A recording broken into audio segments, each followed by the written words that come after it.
Hello दोस्तों, नमस्कार। स्वागत है आपका बिहार एक्सप्रेस न्यूज में। ताज़ा नजर डालते हैं बिहार की तमाम मुख्य बड़ी खबरों पर। इससे पहले वीडियो को लाइक नहीं किया तो लाइक करें, साथ ही चैनल को सब्सक्राइब कर लीजिए। नए पदों पर अनुकंपा नियुक्ति देगी बिहार सरकार। लंबित मामलों में शिक्षक बहाली पर होगा विचार।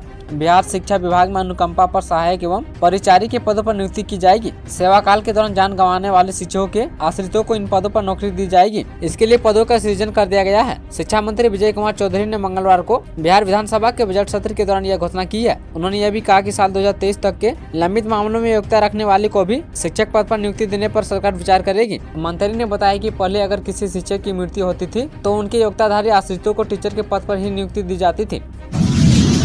सासाराम में 4 साल का बच्चा मिला कोरोना संक्रमित, मचा हड़कंप। रोहतास जिले के करगहर प्रखंड क्षेत्र के तोरनी गांव में एक 4 साल बच्चे की कोरोना संक्रमण की पुष्टि हुई है। बीमार बच्चे को इलाज के लिए नारायण मेडिकल कॉलेज में भर्ती कराया गया था, जहां जांच के दौरान कोरोना की पुष्टि हुई है। रिपोर्ट पॉजिटिव आते ही स्वास्थ्य विभाग में हड़कंप मच गया है। स्वास्थ्य समिति के जिला मूल्यांकन पदाधिकारी अमित कुमार ने बताया कि बच्चे की ट्रेवल हिस्ट्री पता की जा रही है। आरजेडी विधायक किरण देवी के आवास पर ईडी की छापेमारी। बिहार में राजद के विधायक किरण देवी के पति पूर्व विधायक अरुण यादव के आवास पर मंगलवार को ईडी ने छापेमारी की है। ईडी की टीम केंद्रीय सुरक्षा बल और पुलिस के साथ संदेश की विधायक किरण देवी के आवास पर पहुंची और छापेमारी की। सूत्रों का कहना है कि अरुण यादव के 3 ठिकानों पर छापेमारी की गई है। बताया जा रहा है कि मनी लॉन्ड्रिंग के एक मामले को लेकर ईडी की टीम पहुंची है। हालांकि विधायक और उनके पति आवास पर नहीं है। बताया जा रहा है कि विधायक अपने पति और परिवार के अन्य सदस्यों के साथ किसी करीबी के कार्यक्रम में शामिल होने गई है। सूत्रों का कहना है कि ईडी के अधिकारी विधायक के आवास के अंदर है और किसी के आने जाने पर रोक है। आवास के बाहर विधायक के समर्थकों का आना जाना लगा है। संदेश विधायक किरण देवी के पति पूर्व विधायक अरुण यादव लालू परिवार के बेहद करीबी माने जाते हैं। शिक्षकों को सुप्रीम कोर्ट में मिली बड़ी जीत, नीतीश सरकार को लगा जोरदार झटका। 75% से कम छात्र उपस्थित पाए जाने पर विद्यालय के प्रधानाध्यापक और शिक्षकों के वेतन से 50% तक कटौती करने के मामले में शिक्षकों को बड़ी जीत हुई है। बिहार सरकार को सुप्रीम कोर्ट से झटका लगा है। पटना हाई कोर्ट के फैसलों को चुनौती देते हुए शिक्षा विभाग ने सुप्रीम कोर्ट में एसएलपी दायर किया था, जिसे सुप्रीम कोर्ट ने खारिज कर दिया है। नियोजित शिक्षकों के साक्षरता परीक्षा में शामिल होने को लेकर बिहार विद्यालय परीक्षा समिति ने उन्हें 3 दिन मूल्यांकन कार्य से मुक्त करने का आदेश दिया है। जिला शिक्षा पदाधिकारी को भेजे गाइडलाइन में बोर्ड ने कहा है कि इंटरमीडिएट वार्षिक परीक्षा का मूल्यांकन 24 फरवरी से शुरू हो चुका है, जो आगामी 4 मार्च तक संचालित होना है। मैट्रिक परीक्षा का मूल्यांकन 1 मार्च से शुरू होना है। इसी बीच साक्षरता परीक्षा भी आयोजित हो रही है। इसे देखते हुए मूल्यांकन कार्य में शामिल शिक्षकों को परीक्षा के 1 दिन पहले से लेकर 1 दिन बाद तक के लिए इस कार्य से मुक्त किया जा सकता है। बिहार के इन जिलों में बारिश का असर, ठंड को लेकर जाने क्या है लेटेस्ट अपडेट। 28 फरवरी को पटना से दक्षिण मध्य और दक्षिण पश्चिम बिहार में कुछ एक स्थानों पर हल्की बारिश का असर है। आईएमडी ने इसको लेकर एक पूर्वानुमान जारी किया है। मौसम में आने वाला यह बदलाव पश्चिमी विक्षोभ की वजह से है। आईएमडी के आधिकारिक जानकारी के मुताबिक इस पश्चिमी विक्षोभ की वजह से न्यूनतम और अधिकतम तापमान में कोई खास बदलाव आने की संभावना नहीं है। हालांकि बारिश और बादल छाए रहने से मौसम में कुछ ठंड महसूस हो सकती है।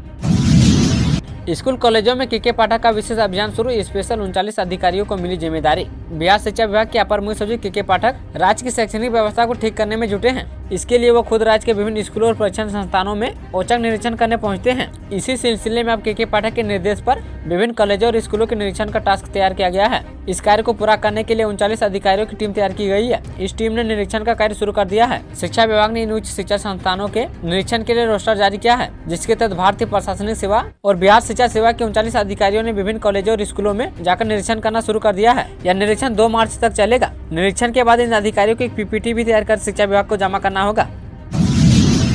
पटना का पीएमसीएच होगा विश्व का दूसरा सबसे बड़ा अस्पताल। सीएम नीतीश कुमार ने इन योजनाओं का किया लोकार्पण व शिलान्यास। पटना का पीएमसीएच विश्व का दूसरा सबसे बड़ा अस्पताल बनने जा रहा है। बिहार के मुख्यमंत्री नीतीश कुमार ने मंगलवार को पटना मेडिकल कॉलेज अस्पताल के पुनः विकास योजना के तहत 903 करोड़ की लागत से निर्मित भवनों का उद्घाटन किया है। इसके साथ ही राज्य के 214 परियोजनाओं का लोकार्पण के अलावा 17 परियोजना का भी शिलान्यास सीएम ने किया है। पीएमसीएच में मंगलवार को लोकार्पण कार्यक्रम का आयोजन किया गया था। इस अवसर पर मुख्यमंत्री सम्राट चौधरी ने समारोह की अध्यक्षता की, जबकि उप मुख्यमंत्री विजय कुमार सिन्हा, विजेंद्र प्रसाद यादव और सांसद रविशंकर प्रसाद समेत कई नेता मौजूद रहे। पीएमसीएच में 5 नई सुविधाएं शुरू हो गई है। पीएमसीएच में 4 नई सुविधाएं OPD, multi level car parking, blood bank और गर्ल्स हॉस्टल का उद्घाटन में मुख्यमंत्री ने किया है। अस्पताल के 20 विभागों की ओपीडी सेवा को नए भवन में शिफ्ट किया गया है। नए भवन में ही इन विभागों के मरीजों का इलाज होगा। पीएमसीएच काली मंदिर के पास मल्टी लेवल पार्किंग भी अब चालू कर दी गई है।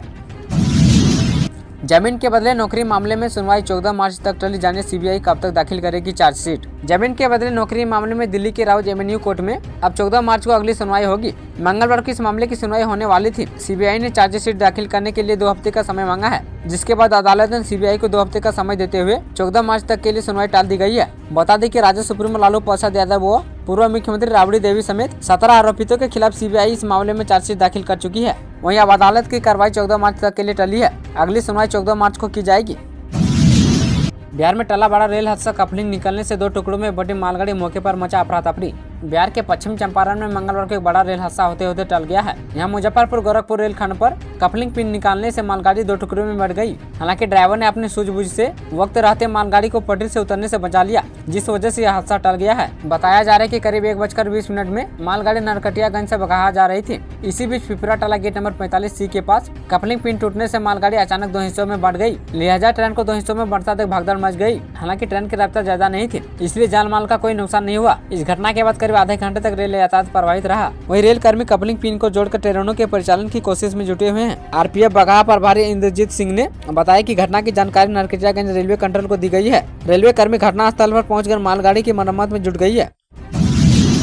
महागठबंधन की जन विश्वास महारैली को सफल बनाने में जुटे लालू यादव प्रचार रथ को झंडी दिखाकर किया रवाना। बिहार की राजधानी पटना के गांधी मैदान में महागठबंधन की ओर से 3 मार्च को जन विश्वास महारैली का आयोजन होगा। महागठबंधन की ओर से दावा किया जा रहा है कि इस महारैली में राज्य भर से करीब 10 लाख लोग शामिल होंगे। इस महारैली में लालू प्रसाद यादव, राहुल गांधी, दीपांकर भट्टाचार्य और इंडिया गठबंधन के अन्य शीर्ष नेता शामिल होंगे। इस बीच सोमवार को लालू यादव ने जन विश्वास महारैली के प्रचार प्रसार को लेकर 2 प्रचार रथ को झंडी दिखाकर रवाना किया है। 10 सर्कुलर रोड स्थित आवास पर सोमवार की शाम को लालू ने 2 अलग अलग वाहनों पर बनाए गए प्रचार रथ को रवाना किया। राजद के राष्ट्रीय प्रवक्ता मनोज झा ने कहा कि नेता प्रतिपक्ष तेजस्वी यादव ने बिहार का व्याकरण बदल के रख दिया है। उन्होंने सोमवार को सोशल मीडिया के माध्यम से तेजस्वी यादव की जन विश्वास यात्रा को लेकर दावा किया और कहा कि बिहार के लोग जाति, धर्म, मंदिर, मस्जिद से ऊपर उठकर सोचने लगे हैं, जिसके बाद सियासी गलियारे में खलबली तेज हो गई है। उन्होंने कहा कि अब तक 22 जिलों की यात्रा तेजस्वी यादव ने की है। बिहार में नौकरी और भरोसा का प्रतीक तेजस्वी यादव बन गए हैं।